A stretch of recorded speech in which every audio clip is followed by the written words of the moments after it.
Taking a yard from conventional to natural. By way of supporting the upcoming assignment, I've decided to give you an example of why native plants are not only beneficial but practical as well.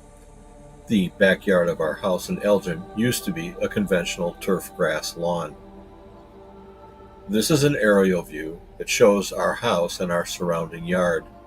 We are in an old subdivision with 1 acre yards. Two-thirds of that yard is still lawn, but we're gradually chipping away at it in the hopes of someday converting it all to native plants. Our decision to do this was the following. If you stand in our backyard and look towards the east, south, and southwest, we are at the bottom of a hill. When this was a cow pasture 60 or 70 years ago, our backyard was probably a gully. It was backfilled, but we are still one of the lowest points in the neighborhood. Actually, that's beneficial in the event of a tornado.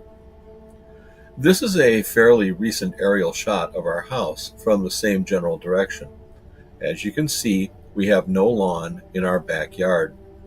We began eradicating it about 12 years ago. In the process of creating the native plant beds, I dug dry wash basins, shallow ditches with gravel in the bottom of them to help channel rainwater when we get significant rainstorms, and this year we have had quite a few. This is the view out of our kitchen window in late March, and you can see standing water atop the ground almost everywhere you look.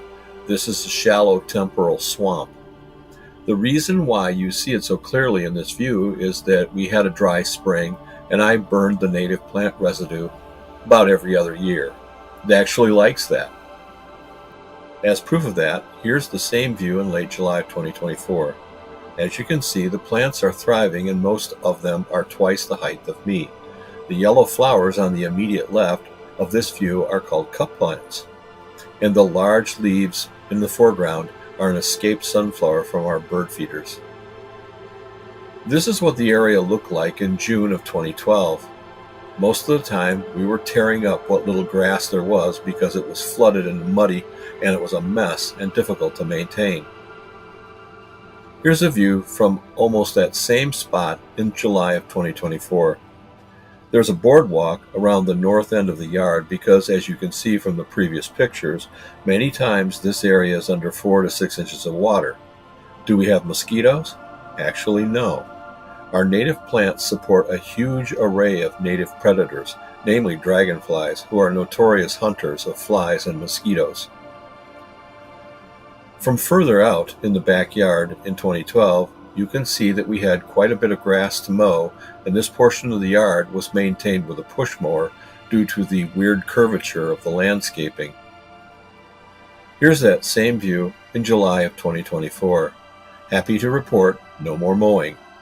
This area supports quite a bit of sedges, and the purple flowers that you see are called monarda, also known as bergamot.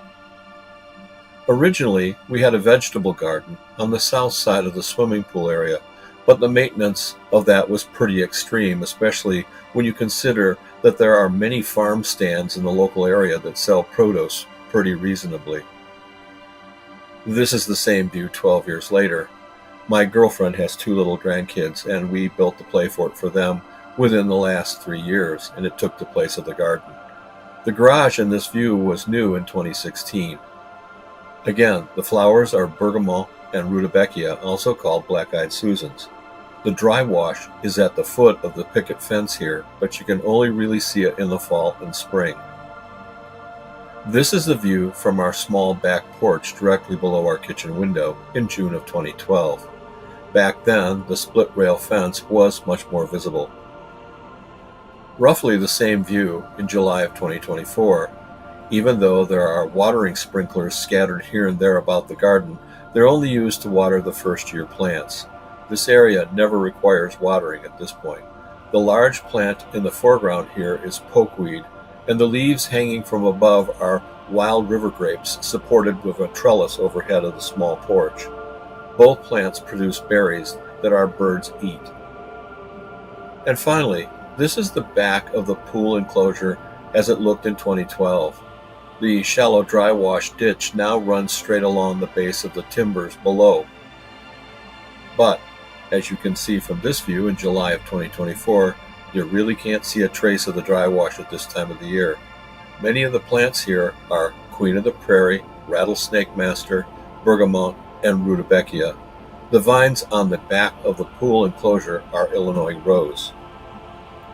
And in the last image here, you remember this fence from the previous presentation on murals.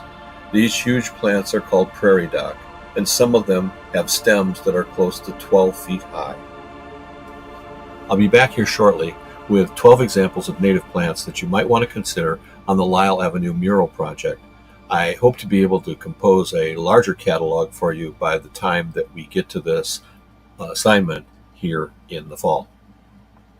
All for now. I'll see you again soon.